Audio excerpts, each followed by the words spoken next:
Voting started. All right. You're on. All right, guys. I'm Jared Atkinson, and I'll be. Hey, guys. Hey. Guys. Hello. Guys, voting started. Yep. Anyway. Yeah. So I'm Jared Atkinson. I'll be talking about Flip the Script, which is originally Chris Campbell, one of the guys who contributed to the original PowerSploit, which later became Empire, which we talked about in the last session. He termed PowerShell to be Microsoft's post-exploitation language, so that's fine, no worries. So something that you can use to kind of laterally move and do the things that we were talking about with Empire. But I don't want us to think about it that way. I want us to think about it as Microsoft's incident response language, so something that we can use to detect attackers in our networks and then get rid of them. All right, so kind of what we'll talk about, this is going to be kind of a general overview of how I like to use PowerShell from a defensive methodology, and so I'll kind of give you an overview of some concepts for how I look at defense from like a threat hunting perspective, and then how we can use PowerShell to accomplish some of those goals.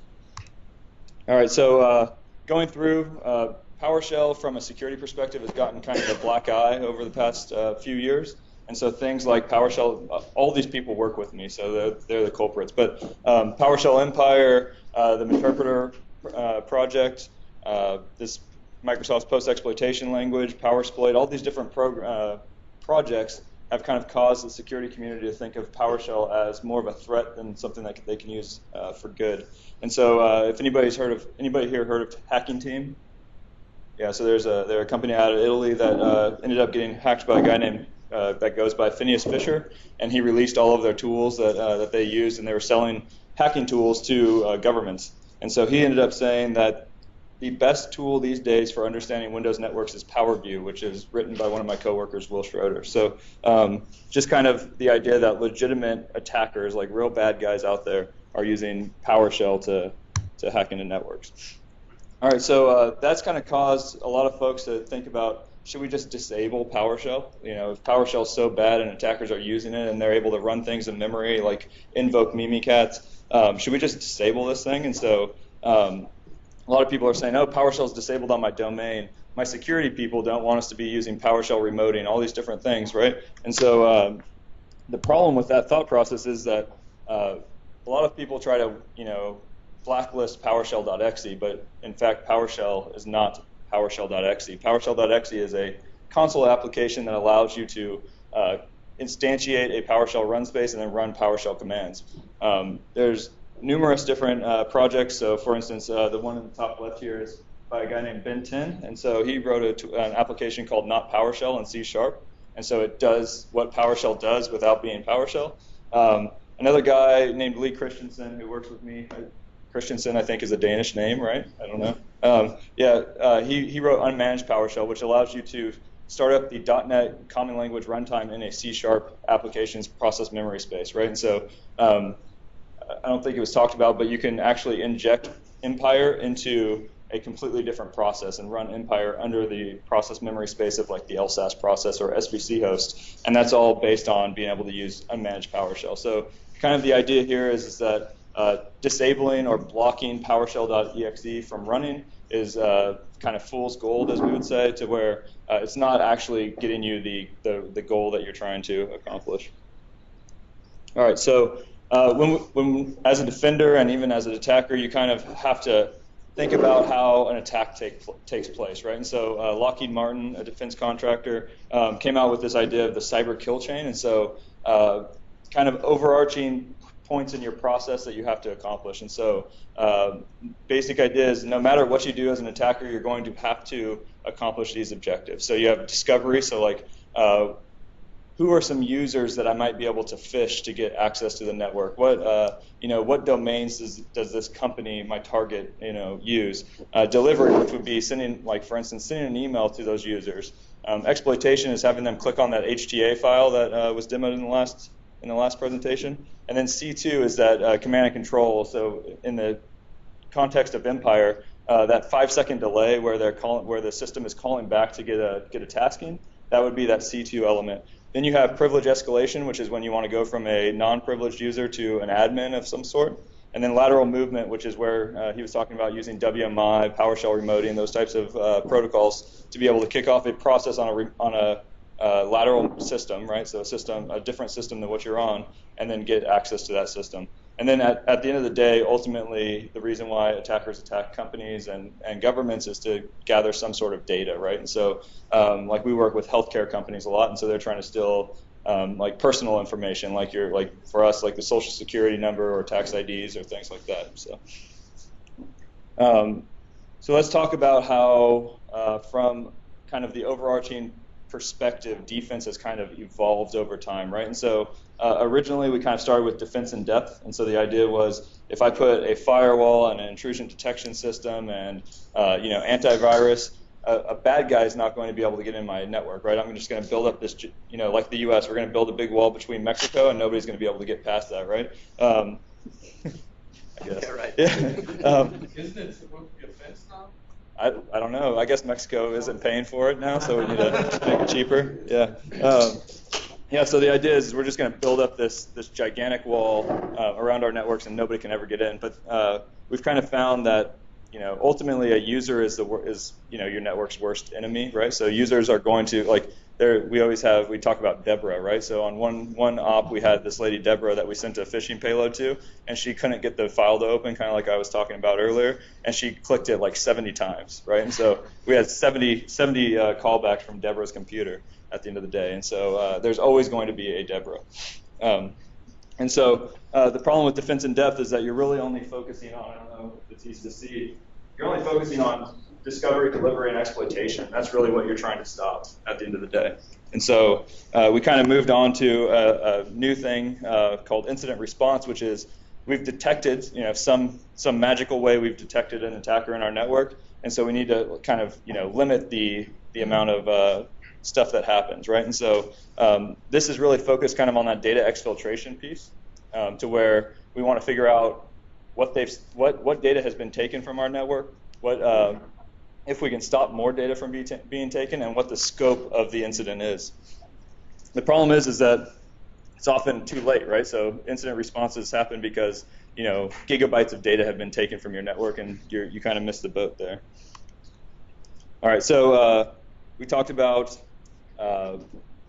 defense in depth and incident response, and we kind of see on this little picture that defense in depth covers those first three, and incident response covers the last one, but we're really missing something, which is post-exploitation, right? So why don't we start looking for bad guys that are in our networks, assume that they're already there, and then try to detect the evidence of them trying to accomplish their goals. And so that's where this concept called threat hunting comes in. And so there's this, Microsoft wrote a white paper that talks about the assume breach mentality. And so at the end of the day, you need to defend your networks as if there's an active compromise all the time, right? Because if an attacker wants to get into your network, they're going to find Deborah, and she's going to click on the, whatever the Word doc and open a macro, and a bad guy's going to have access, right? So let's just treat it like it's always happening, and let's start looking for indicators that attackers are doing things inside of your network, hopefully stopping them before they get to the information that they're trying to get. All right, does anybody have any questions about like incident response, threat hunting, that kind of thing? Pretty straightforward, I think. All right, so we kind of developed this little methodology which helps frame kind of the tool sets that we're going to talk about. And so the idea that, like I'm a consultant, so I go into an environment and we have to do discovery. And so sometimes customers will tell us we have 2,000 computers in our environment, and then we query Active Directory and it says that they have 12,000. And so, if you just trust the customer, sometimes you're going to be way off from what you should be doing. And so we have a number of tool sets. Actually, we use PowerView, which is one of the offensive tool sets that's used for Empire. We use that to help our discovery on the defensive side as well. Then we kind of go into this cycle where we do gather, analyze, and investigate. So the idea that we want to gather lots of information, so key data points, which will help us decide whether or not an attacker is in the network. We'll throw that into some sort of analysis engine like Splunk or Elk or QRadar or I don't know, there's all kinds of them. And then we'll find something that looks suspicious or maybe is an indicator of something going weird, and then we'll do an investigation which helps us determine whether it actually is in fact a bad thing. And then if it is a bad thing, we'll do respond. If not, we'll kind of start that loop over. All right, so gather. So what type of data do we want to gather from the endpoints, right? And so you might want to look at it from like a we want to gather what we call auto start entry points. So at the end of the day, Verizon releases a report that talks every year that talks about how long. Well, it talks about threats and like all types of malware that are used and all kinds of things. It has a bunch of statistics. One of the statistics is that the average adversary is in your network for 150 days before anybody detects them, right? So how do they stay in your network for 150 days when computers are going, getting restarted and having patches applied and all those types of things?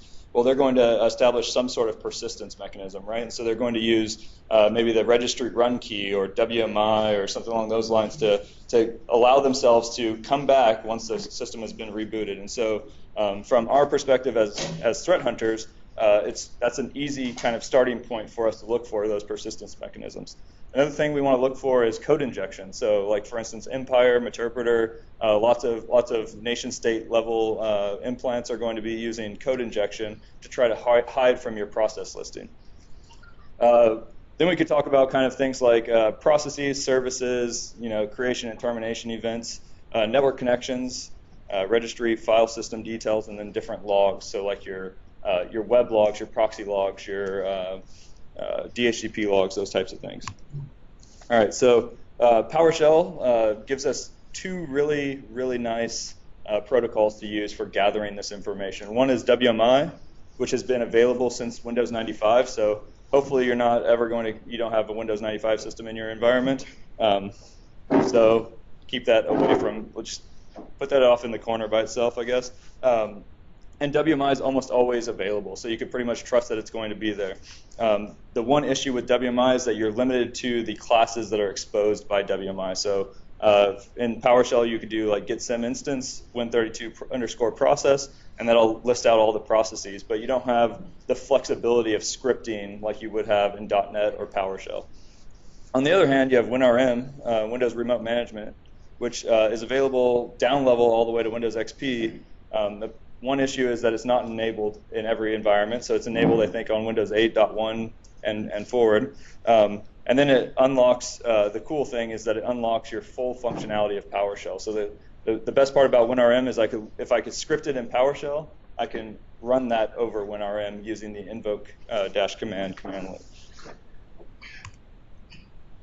All right, so for gathering, there's kind of two main methodologies. Hopefully that's picking up. Yeah. So one methodology is pull, which is where let's just imagine each one of you is a computer, and I'm going to say, hey, can you tell me all your processes? Can you tell me all your processes? Can you tell me all your processes? Can you tell me? And then so on and so forth. The other is the push methodology, which is where I say, all right, everybody, when a process starts, just send it to me, and then I'll deal with it from there, right? And so there's some pros and cons to either. The pros of the pull methodology is there's no setup required, so I don't have to install an agent. I don't have to like pre-tell you to do things, all that kind of stuff. The cons are it's relatively slow because I have to talk to everybody, and between me asking, so I ask you first, and then I get to you at the end. Well, whatever happened between me asking you and me asking you, I have no clue what happened, right? So like you have relatively large gaps. And so you're blind to that activity between. For push, I have to typically install some sort of agent. So like one of the popular ones is Carbon Black, which is a commercial tool. A freely available one would be like Sysmon, something along those lines. And so I could basically spend the time up front to install that on everybody, and then tell you basically, hey, I'm interested in these pieces of information, and then you'll send that information to me when it happens. And so we could kind of talk about that. So. We had a guy, I just gave this presentation in Hanover at the PowerShell conference, and there's a gentleman sitting in the front that said, my security guy basically won't allow us to install WinRM on our systems, right, or enable WinRM, which allows for PowerShell remoting, which is very nice. And so I kind of think it's important to talk about the value of WinRM in your environment. So the cool things about it is it's a single port, so like WMI, if you want to use that, it makes the initial connection over port 135, and then it uses an ephemeral port, so any port above 1024, to continue negotiating. So you have to, if you're trying to cross over a firewall, for example, you basically have to allow all ports, which when we were talking about how do we stop some of this enumeration, well, you have to put a firewall between it. And so if you have to allow every single port through the firewall, then you don't have much of a firewall. Has anyone ever limited the WMI communication? Yeah, so there is a way to limit it in the I've registry. done it before, Okay. But have you ever seen it? I've never seen it, no. Not like in an enterprise myself, yeah. But yeah, so there is a way to limit WMI and the port selection that it can use, and so you would have to make a change in the registry. From my perspective as a consultant, that's very difficult because trying to go in there and say, hey, we need to change this registry key throughout the environment is, most people will just say, no, that's not going to happen. And who knows what else you speak on anyway. Yeah, sure. Yeah. Yep. All right, so another cool thing about WinRM is the communication is encrypted by default. So there's kind of a misunderstanding of WinRM because it can use HTTP or HTTPS, so with SSL. The HTTP WinRM is also encrypted by default, assuming you're in a domain environment. And so you don't actually need HTTPS. That's just basically recommended when you're using non-domain environments. All right, so two really cool capabilities that WinRM gives you are PowerShell remoting, which again is the ability to run a PowerShell script on a remote system, or Windows event forwarding, which is would be really nice in that push methodology to where you're using sysmon on every system, and then you configure Windows event forwarding to centralize all those Windows events that are created as a side to that.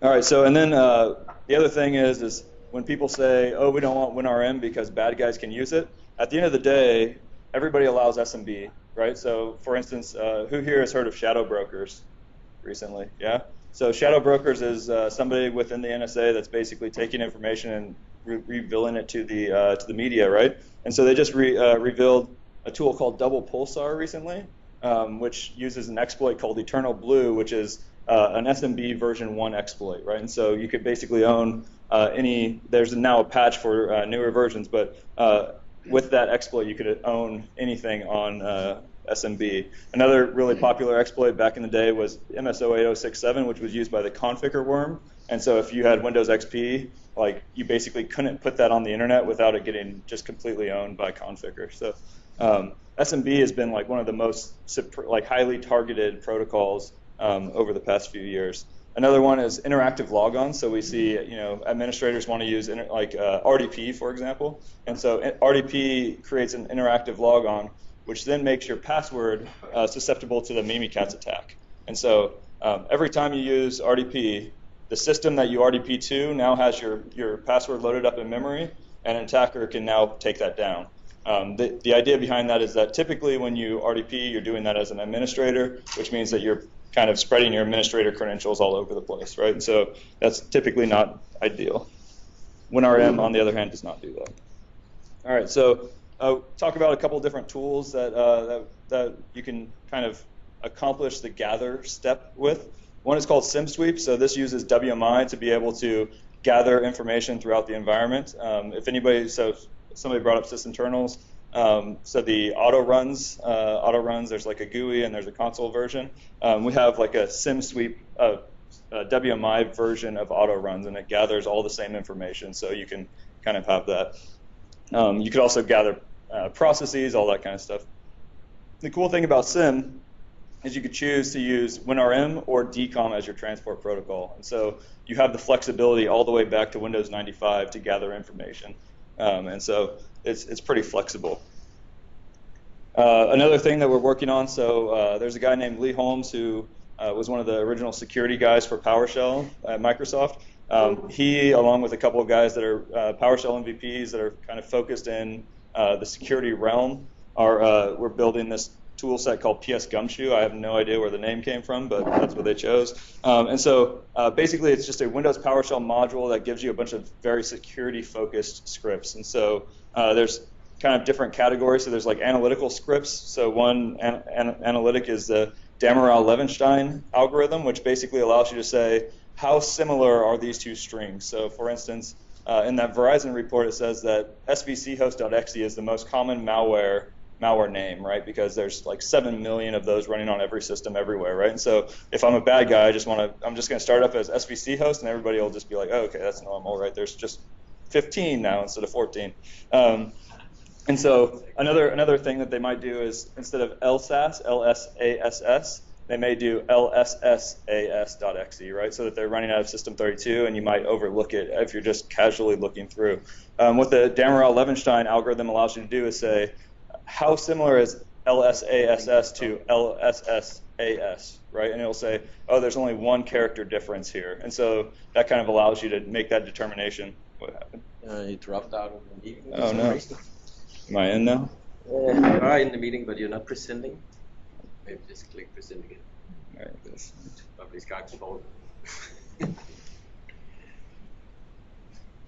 Sorry for interrupting. Oh, no worries. Yeah, network issues, it said. You got to rejoin. You're on the Wi-Fi, right? Yeah.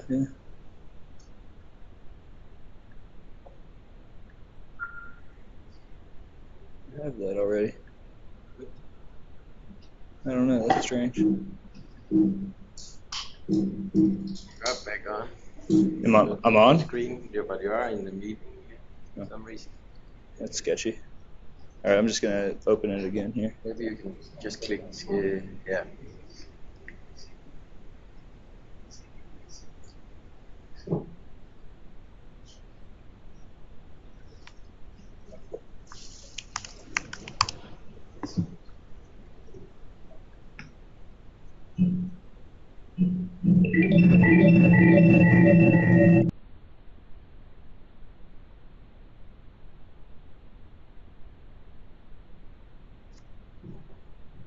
I don't think I have.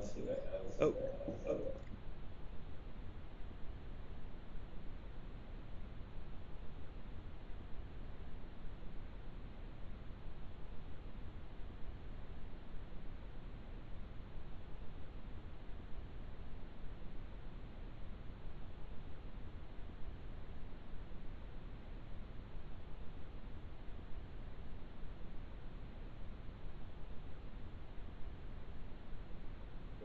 Hello?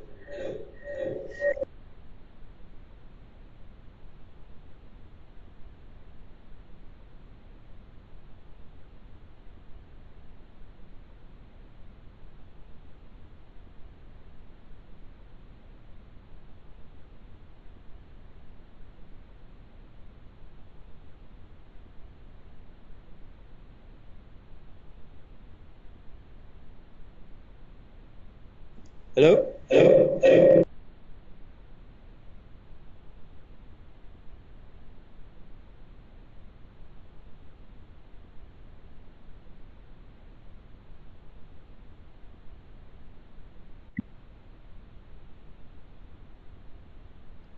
that...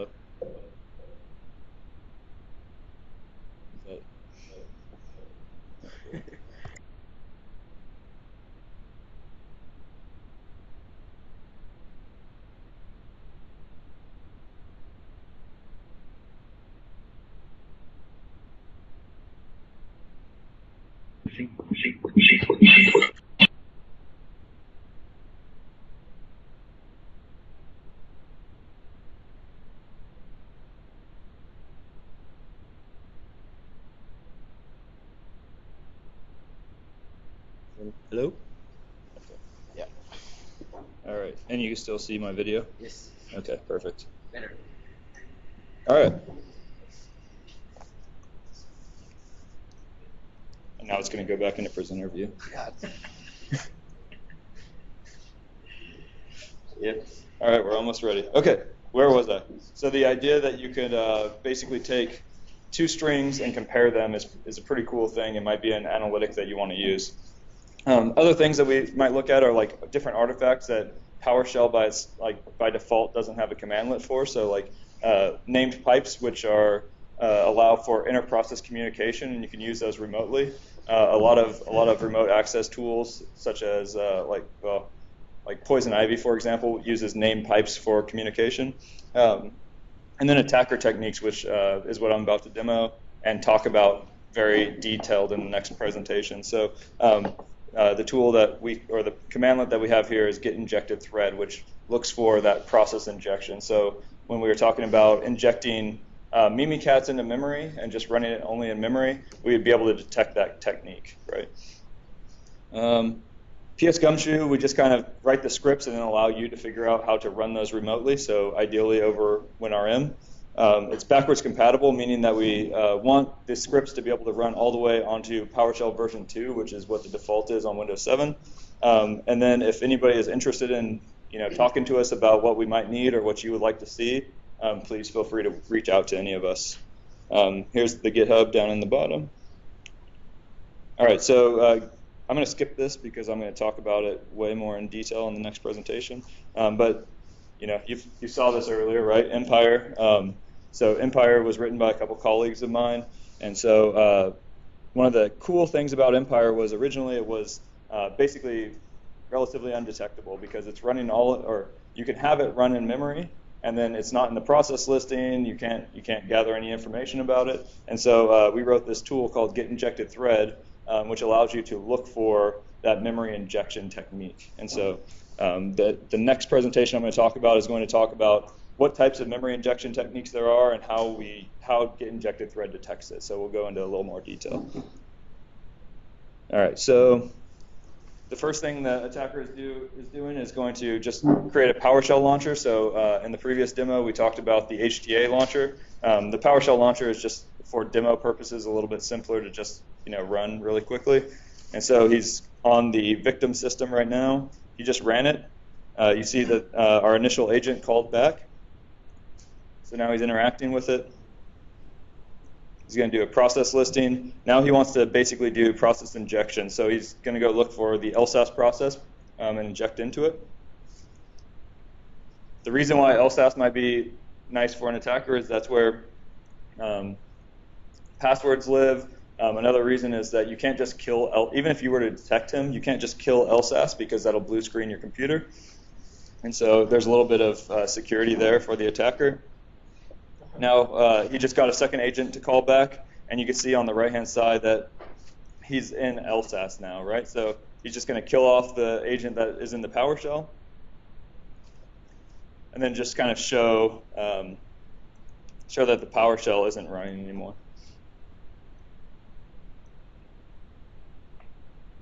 So one reason why injecting and killing that PowerShell is really interesting, I'll kind of come back here. This is what the command line looks like when you run Empire, right? And so remember that encoded command thing where it's a base64 encoded blob that's running. If I ever came across that in a process listing of what the command line looked like, that is red alarms need to start going. Your little red siren needs to go off, right? And so that's definitely bad. And so you want to get rid of that as much as possible if you're an attacker. All right. Okay, so now he's just running a process listing just to prove that he still can, right? Okay, so now what we're going to do is run Get Injected Thread on the remote system.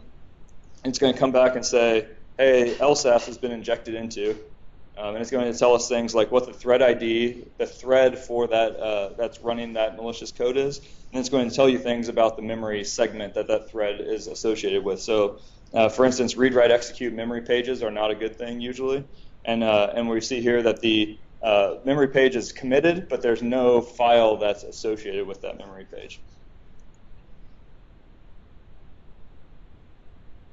All right, and then we also kind of dump out, so when we talk about injection, sometimes you'll inject a DLL, which has the MZ header, and so we dump the first 100 bytes so that you kind of do a little analysis on that. All right, so now what we have is another script called stop thread, which allows us to kill that individual thread. And so now we can go back in after killing that individual thread and ensure that, I'll kind of go back real quick, hold on. Okay, so start from there. So yeah, stop thread allows you to pick an individual thread instead of a process and basically kill that one off, right? And so here we kill off the malicious thread right there, it's dead. And then now we're going to run Get Injected Thread again, which should come back with nothing because that malicious thread no longer exists. And so now we're back in Empire, and he's running a process listing, which we've seen work a couple times already, and nothing comes back. So the attacker's like, what's going on with my system? Yeah, so it's pretty cool, I think. But yeah, that's kind of the concept, is that now you can detect that malicious code injection, and then you could even just kind of cut it out. Like we kind of make the like cancer equivalent type reference to where you're cutting out the cancerous tissue or whatever and trying to keep everything going. All right, so the next tool set is so PS Gumshoe and SimSweep really leverage that pull methodology to where we're asking everybody for information. Uproot, on the other hand, is a tool that uses the push methodology where I tell you what I want and then you just let me know when it happens, right? And so Uproot uses WMI event subscriptions to basically subscribe to certain events that are happening on the system. And so it's kind of building a host-based intrusion detection system. The idea is that you could find introduction of persistence, you could find lateral movement, you could find general system information like processes, and then you could report that to the Windows event log, which would then be able to be centralized via Windows event forwarding over WinRM, or you can use HTTP post to post that information directly to your SIM, so like Splunk or Elk. All right, so here's a little Uproot demo.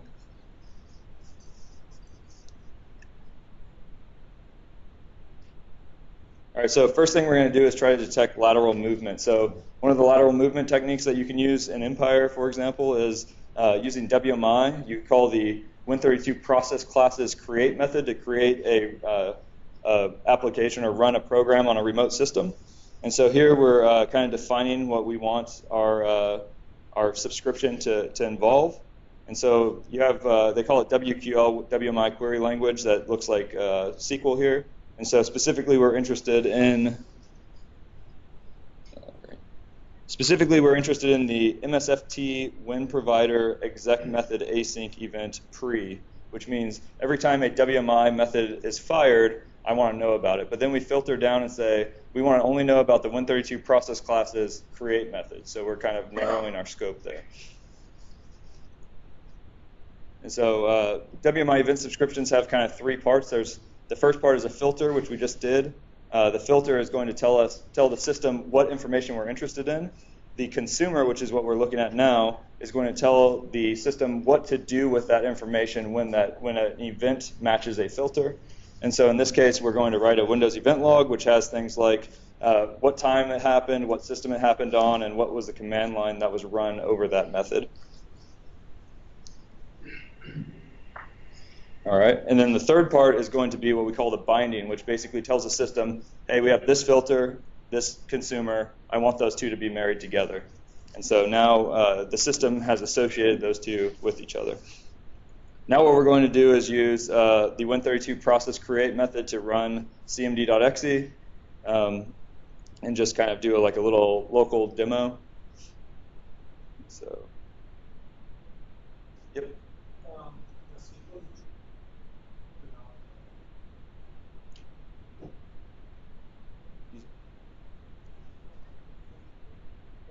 No, so that should work, I believe, on everything from Windows 7 and up. Yeah. Oh, no, so it's not a SQL client, it's WMI, but it uses a SQL-like language to establish what you're looking for. So it's not actually SQL, they basically formed the query language off of what you would expect from SQL. Yeah. And so it's, this is something that's available on everything from like Windows 7 and up in this case.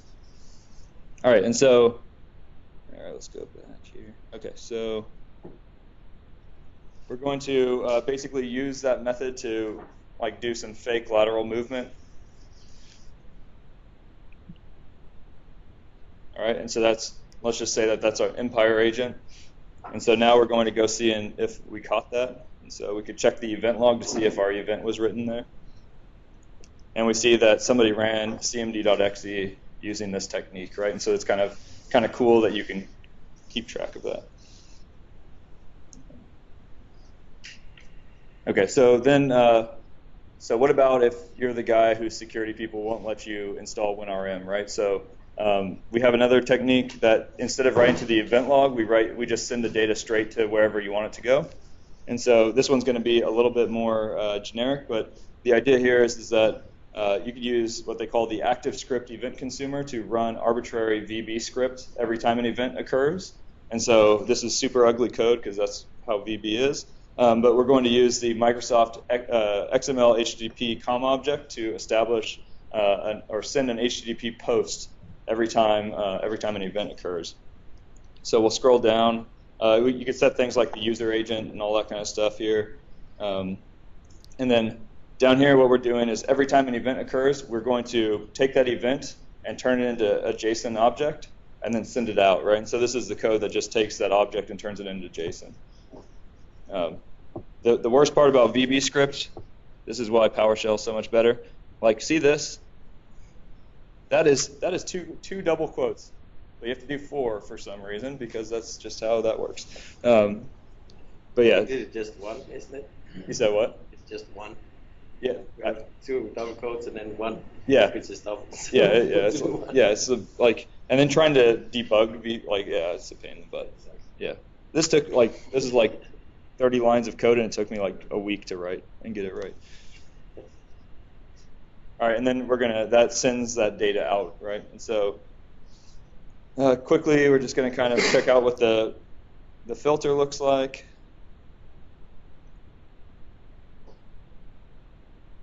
So right here, we're looking for select star from Win32 process start trace, which is going to trigger every single time a process starts on the system. And so that might be what you're looking for. You might be more specific in what you're looking for. It kind of depends on your desires and your ability to ingest tons of data. All right, now we're creating our filter. The filter has been created on the system. And then we're going to establish that consumer with that VB code, or VB script that's going to run every time a process starts.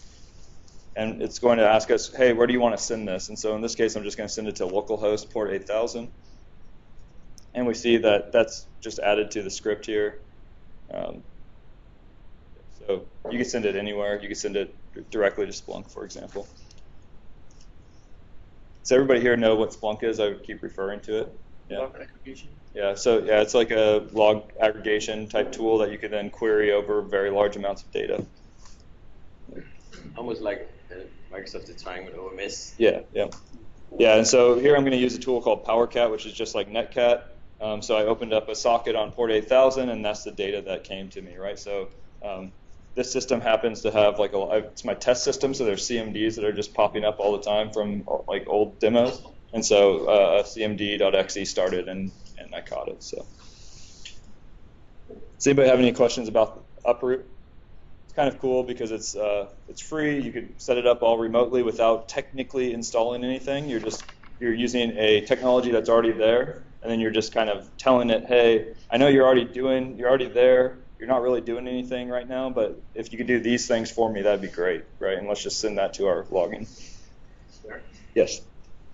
Do you run this across the board on all clients, or? So you could. I like to kind of identify what I would call like high-value assets, and so maybe pick like your domain controllers, maybe some SQL servers that you might be concerned about, places where admins are logged in, and then try to limit your scope, maybe see how much data is coming from it, and then maybe you could expand.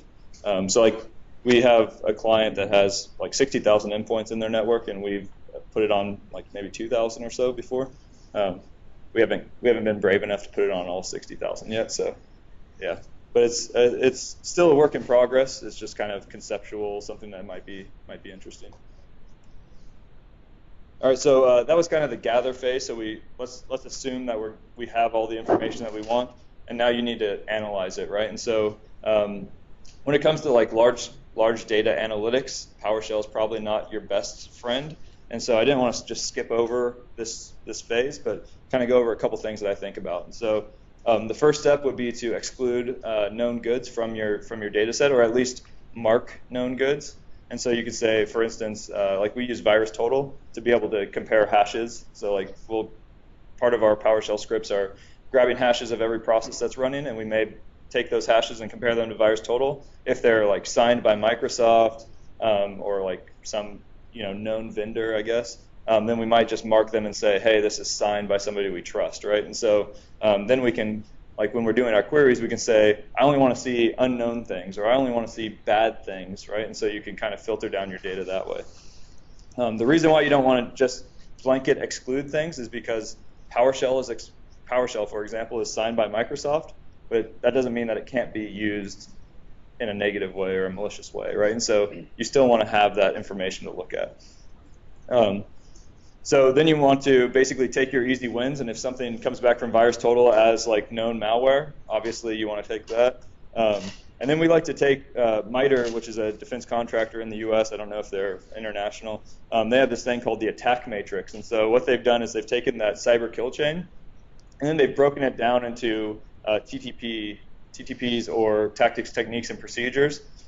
And so at the high level, like persistence, right? So like you have the persistence column, and it says at the high level, these are the known ways that you can achieve persistence on a Windows system, right? And so the registry run key, WMI event subscriptions, there's all kinds of things, right? But they're saying, hey, these are the things that you should look at. And so like, for instance, we may gather WMI event subscriptions and then look at those to determine whether or not they're bad, right? But this kind of gives us a focus on things that possibly could be used against us. Then you kind of are starting to kind of go out of that, and you're going more at like least frequency of occurrence, which is where you have 10,000 computers on your network, but you have the when update service is running on 1 out of 10,000. And so like, why is that running on 1 out of 10,000? I don't know. Let's check out and see what that is, right? And so you're kind of going from there. The first time, so let's say you've set it up to where you're collecting information over the course of 3 months, and for the first time in 3 months you see something that you've never seen before. That may be something you're interested in. And then we like to take things that are kind of unknown unknowns, that we have no idea what they are, nobody's ever seen them before, we're not familiar, and kind of run them through like an iterative process of doing like reverse engineering or sandboxing or something like that. All right, so the next process after we've done some analysis, we have some indicators, something that's suspicious, right? So we like to say in the analysis phase that nothing comes out of the analysis phase as malicious or an indicator or a reportable offense, right? Because then people get spun up, and like if you tell the CEO of a company or like the CISO, hey, we found something malicious in your environment, that's going to create hell for you, basically, right? So especially if it ends up not being malicious, which happens all the time. And so we like to have an investigation phase, which allows us to go into kind of determining whether that suspicious event or that thing that looks strange in the network is actually bad or not. And so you could use data pivoting. So like you have a process that looks suspicious on a system, you may go list out all the network connections, all the other running processes, look at different persistence locations to try to gather some, like a picture of that individual system. Or you may build a temporal context. So you have a process running on a system, and you're able to determine that that file was created on that system at 1930 on May 6th, right?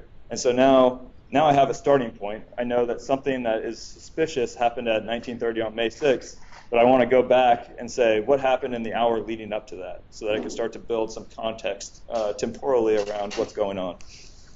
And then you could also look at historical context like the event logs or proxy logs to try to kind of correlate all that information together. All right, and so this is kind of my pride and joy, I guess, is Power Forensics, which is a C#-based PowerShell module that allows you to do file system kind of investigations or file system forensics. And so it allows you to do things like deleted file recovery, temporal timelining, so you could build that timeline that I was talking about. It currently supports NTFS, which is the main Windows file system, and FAT, which is kind of the legacy Windows file system, or a lot of thumb drives would be, or like external media might be FAT formatted. Going forward, because PowerShell is now open source and runs on Linux and Mac, I would like to support the file systems that are kind of more likely to be on those operating systems, like HFS Plus or ext4. All right, so I'm going to do a demo. This demo is built. I have like a drive image that I'm using. So somebody like created a hard drive that had a hack occur on it, and then he like released it for everybody to use and test. And his name is he goes by Binary Zone on Twitter. If you want to download the image, there's a link there at the bottom. And so I'm going to sit down for this one because it's a little bit longer, but I could kind of start and stop when things require a little bit more explanation. So the first thing we're going to do is mount the image. I'm using an image just because for the demo it makes a little more sense, but in real life you could just do this on the raw system, right? So you could just query the raw hard drive. We're going to be mounting the image as the G drive, and so this is a script that's running to keep me from having to type everything. And so the first thing, hold on, I forgot this in my last presentation too. The key here, the context around what's happening is that this is a web server that somebody has detected some fishy information happening or some fishy activity happening from.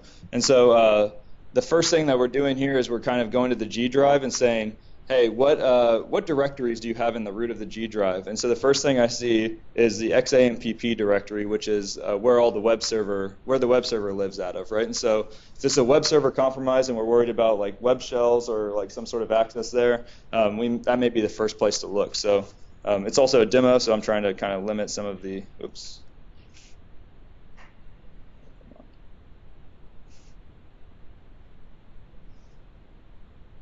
Okay. So we're going to go look at the XAMPP directory. And so the first thing that I like to do is like maybe parse the master file table. So the master file table is basically a file that keeps track of all other files, right? And so in this case, it's going to have a reference to every single file, and that's what the operating system does when you want to read a file, for example. It's going to like do the lookup on the master file table to figure out where that data is. And so next thing I did was use PowerShell's where magic method to be able to filter down the MFT to just files that are in that XAMPP directory. And so one thing we see is that we went from 62,400 files to only 19,473. And so in real life, you're going to probably have like 300,000 files on a computer. This is because this is an image. It's hasn't had a lot of activity happening, so there's not tons of files. But we were able to already get rid of 2/3 of the files that we would have to look through. All right, so now what I like to do is kind of, it's a web application or a web server, and so we can filter basically all these files based on the time that they were created. And so what we're doing is basically saying, hey, show me the file name modified time, which is the most accurate timestamp that you could look at for basically when the file was created, and tell me the date that files were, or group all files based on their date that they were created. And so we see that there's 3 dates that files were created on this web server. And so one was 8/23, August 23rd, 2015. And so that's the first date we see, which means it's likely the installation date of the web server, right? And so we're kind of expecting most of those to be legitimate. The thing that kind of catches our eye is on September 2nd and September 3rd, there are a bunch of other files that were created, which might be weird, right? And so we could kind of look into there.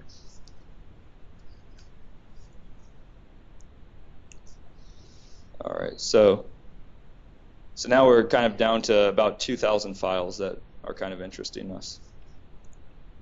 Now I'm just storing all that basically what I just output, I'm storing it to a variable now.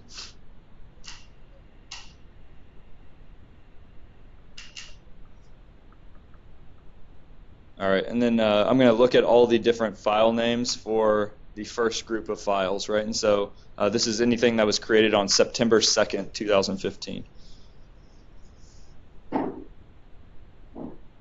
All right, and so you see all these like XAMPP, temp, session, whatever files. Well, if you were to like Google this and say, like Apache temp session files, it's going to say every time somebody attempts to authenticate or connect to the web server, it's going to create one of these files. And so if you see, like somebody's trying to connect multiple times per second, right? And so we have like let's see, I don't know, I can't scroll because it's a video, but you have in the 11/19/32, somebody tried to connect like 20 times. And so either you have a really busy web application, like if you're Amazon, this may not be that crazy, but if you're some small shop that has kind of like a employee-only web server or something like that, that may kind of spark our interest as something being brute forced or something along those lines.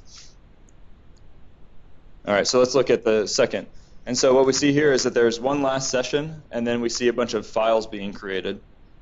And so files like PHP shell.php or web shells directory c99.php, PHP shell2.php. So this is kind of not a good sign, because one of the ways that bad guys establish kind of continuous access to a web server is through these web shells. And so we're able to figure this all out by analyzing the file system via PowerShell, which is pretty neat. So let's read one of these files. So this is that last session, and so we see somebody connected likely as the web server's administrative user. And then we're going to check out one of the PHP shells. So you'd probably want to look at all of them, but for the demo's sake, we're just going to look at one. And we see here it's PHP. We see an IP address and a port. So we might want to remember that IP address that ends in 102 and port 455 or 4545. All right, so now what I like to do is, this is that temporal timelining concept, to where we're going to build a date range. And so our date is going to start on the 3rd of September, and then we're going to use PowerShell's datetime object to automatically add one day to that date range. And so now we can parse the master file table again, just to make sure that we don't get any errors. And then we could start to filter these objects based on that date range and say, hey, only show me files that were created within this date range throughout the entire file system. And so originally we looked just in that web server directory, but now we're looking across the entire file system. But we now have kind of a one-day period of time that we're really interested in. So again, just kind of showing how much we've limited the scope. All right, so we went from 62,400 files to 22 files that were created in that one-day period, right? So now we've really kind of started to narrow in and limit everything. All right, so we're just going to look at the names of the files here. And we have, for instance, a lot of these files look similar. So we have that session that we looked at earlier. But then we also have temporary internet files, right, which are referring back to the IP address that was in our web shell. So what's going on there? We also see all of our web shells again, but we're now kind of starting to try to build an idea of what's happening here. We have a couple other files that we came across, down at the bottom you see ad_driver.sys, and so why was a driver created on the system at the same time as all these other things? You may want to contact your reverse engineer and maybe have them check out what that driver's doing. And it was an app data. yeah, and it was in app data, yeah. All right, so now to kind of explain. So does anybody here know what the USN Journal, or familiar with the USN Journal? No? Okay, so it's mostly only really known by antivirus people, backup people, and forensics people, right? And so the idea behind the USN Journal is that it is a file on the system. A lot of times you'll hear people say NTFS is a journaling file system, and nobody really explains what journaling means. And so what journaling means from the file system perspective is that it keeps track of all changes to the file system, right? So every time you create a file, modify a file, delete a file, rename a file, it's going to keep track of that. And the place where it keeps track of that on NTFS is in the USN Journal file. And so what we're able to do is parse that file, and then we have information on every file system change that occurred. So we could see, hey, this file was created at time X, and it was deleted at time Y, and here's all the things that happened between there. A couple of really kind of practical use cases for this is when you're backing up files. Instead of going through the entire file system, you could go back to the USN Journal and say, all right, I last backed up on Tuesday.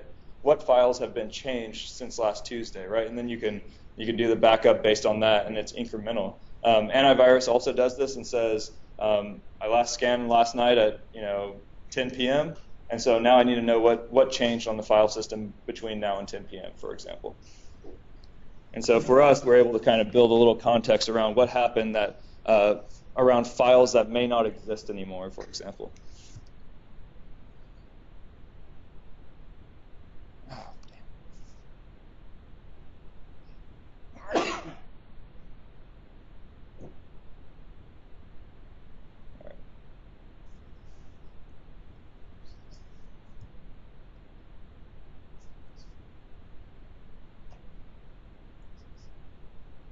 All right, so we're going to parse that out really quickly.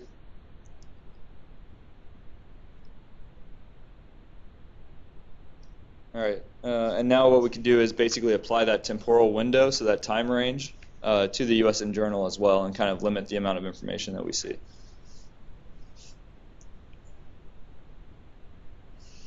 All right, and then so sometimes the temporal range doesn't really help you out as much as you would like, and so like in this case, we're going to see that we only reduced the amount of USN journal entries by a relatively small amount, so like by 4,000 or so.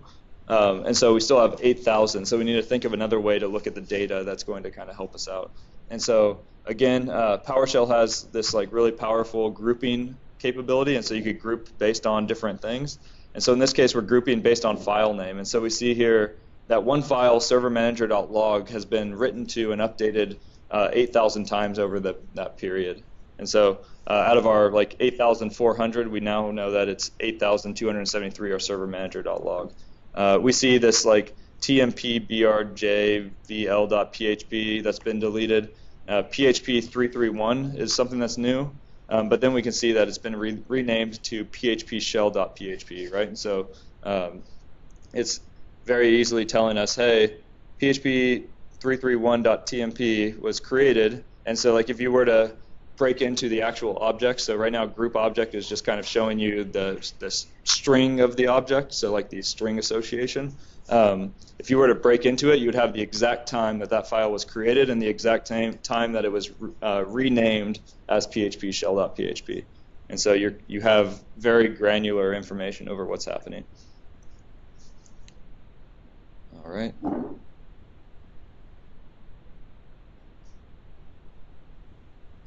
And so now we can like even, for instance, recover a file, right? And so we see that, like, for instance, that file got deleted. Let's recover the contents of it. And so like here you see that PHP shell was running system get command, and so basically it was taking a command and then just executing it on the system. All right, so next thing we could look at, for instance, is the Apache access log. That's going to give us some information about what requests were made to the system. This is what one looks like, and so you have, like, for instance, the user agent string, the timestamp that it occurred, the request that was made, so what page was requested, in this case just the root of the web server, the HTTP method, timestamp, you get the remote host name, so we'll see that here in a second.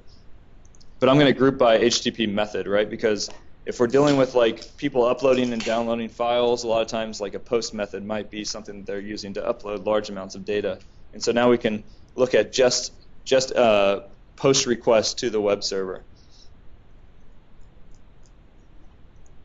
All right, and so it's kind of scrolling through real quick, but at the bottom we were lucky enough to see, so we see Iceweasel, which earlier he was using Kali Linux. And Kali Linux, the default browser is Iceweasel, and so that's like the only place I've ever seen Iceweasel, so that's suspicious. We also see somebody trying to interact with the C99.php shell, and we see this IP address 192.168.56.102, which is the same one that we keep seeing in the temporary internet files, in the web shell, all that kind of stuff. Just another way of looking at our data is just seeing what web pages were requested, and so we can kind of go through that way and then build it. So we see people like reaching the logon page, all kinds of stuff. Some XSS_S, I'd go figure out what that is. And we see like down here these C99 PHP requests.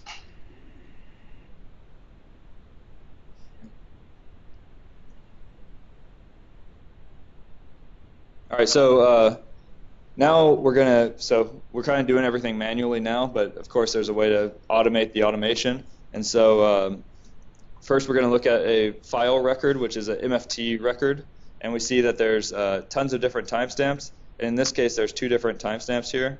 And so what we're going to do is convert it to a forensic timeline, which then takes those 2 timestamps from that object, and it's going to create 2 records for it, right? And so now you're taking one master file table record, which has multiple different timestamps, which tell you like the file was created at time X, it was changed at time Y, and it was accessed.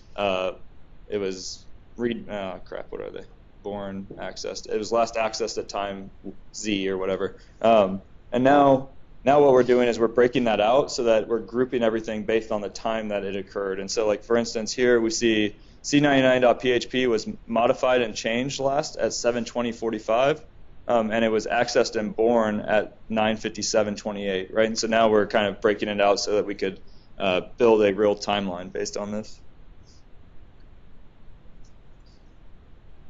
All right, that's the record number for that file and then master file table.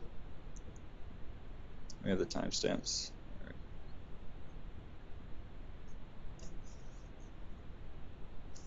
All right, so now instead of doing that manually, we could just use get forensic timeline for that volume, and it's going to automatically parse the USN journal, the registry, the Windows event log, a couple different artifacts, and the master file table. And so now we can look at like the source, so the source type from this system. And so we see, like, for instance, we have the shell links, which are like LNK files. So anytime you do like a shortcut, an LNK gets created. USN journal, MFT, and registry. And so now we can build a timeline specifically around this information from all those different sources. And so we're going to limit the timeline around our date. So when you run a timeline on like an active system, you're going to have like 2 million different records, right? And so I don't want to scroll through 2 million records in Excel or whatever, and so we got to try to limit it down somehow.